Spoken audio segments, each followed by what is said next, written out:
Hey everybody, I'm Tom Vasel, and welcome to Look Back, a series where I take a look at reviews I did 1, 5, 10, and 20 years ago. I tell you what I think about the games now, if I think about them at all. So let's go back to 2005. 20 years ago, I reviewed just one game during this time frame, and it was called Ice Cream. Who screams? I scream for ice cream.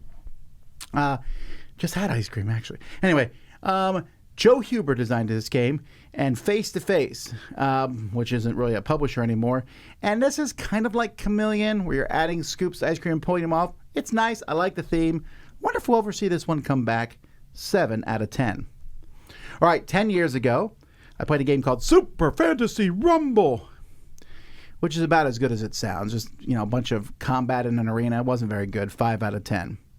Chaosmos. This is a weird game. Weird to think that it's 10 years old now. It's a game about finding the ovoid, some cosmic thing. It's a little bit, if you like Cosmic Encounter, you might like this one. The ovoid's like there's these different envelopes and you're passing around. You're trying to figure out where it is, who has it in their hand. It's kind of like this big keep away type game. Probably a few more rules than it needed, but I did enjoy the chaos, which is in the name. 7 out of 10. Spinderella, a kid's game from Zoc. I think it was nominated for the Spiel des Jahres, which is why I picked it up, in which you're using these strings and things to drop spiders with magnets down to catch things. A pretty nifty game. 7 out of 10. Spit It Out. This is a fun game from R&R Games where you give wrong answers on purpose. Like, you need to say, name a color, and you would have to be like, pants. Your answer has to be somewhat, makes sense, but it has to be incorrect. Name a famous president, and you'd be like, Jackie Robinson. Whatever it might be, you have to name an incorrect thing, and it's harder than you think. Every once in a while, you have to answer something correctly. 8 out of 10. Voyages of Marco Polo. It's weird to think this game came out 10 years ago. No one calls it that. We just call it Marco Polo. But this is the game that kind of put these designers on the map. This big, grandiose game where everyone had a very distinct, unique power that felt game-breaking. A dice placement game, 8.5. And Flick 'em Up, a flicking game, cowboy western game, very enjoyable. I mention this all the time on my dexterity games I like a lot, 8.5. But not the only dexterity game, Catacombs. The new edition of Catacombs came out. I gave this one a 9. They had a first edition of the game, which I liked, but just didn't look very good. The new artwork was fantastic. I like it a lot. So that's 10 years ago. 5 years ago, I reviewed Monster Match, a speed game about matching things, but multiple people could match at the same time, which made it better than most of these games, a 7 out of 10.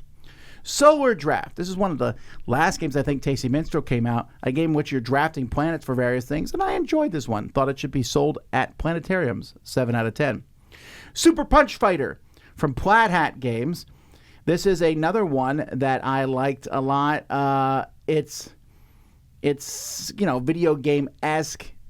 No one's talking about it anymore, but it was fun. 7 out of 10. Half Truth, designed by Richard Garfield, I think, and Ken Jennings.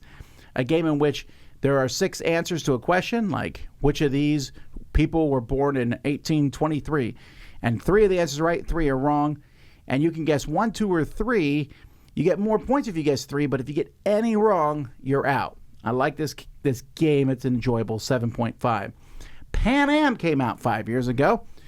This was at the height here of the Prospero Hall. It's a game you're like, someone made a game about Pan Am.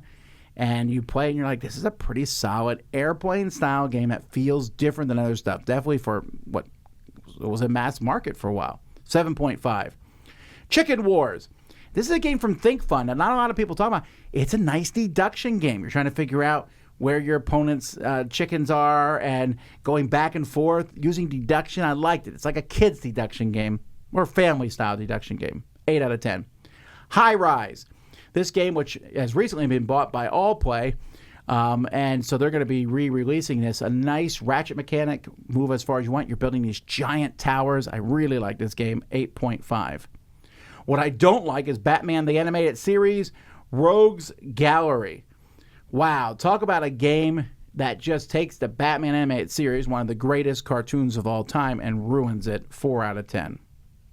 All right, last year I took a look at just a couple games. Agueda, this is about the city of umbrellas, placing these beautiful plastic umbrellas down, and it's a very light introductory game. That would have been a good one to have used in our list last week. Anyway, really nice pieces, simple making patterns, 7.5. And Things and Rings, which I find myself playing more and more. It's an easy game to teach, an easy game to play. I like it a lot, 8 out of 10. And there you go, folks. Those are the games I reviewed 1, 5, 10, and 20 years ago. Thanks so much for watching. Until next time, I'm Tom Vasel, and this has been Look Back on the Dice Tower.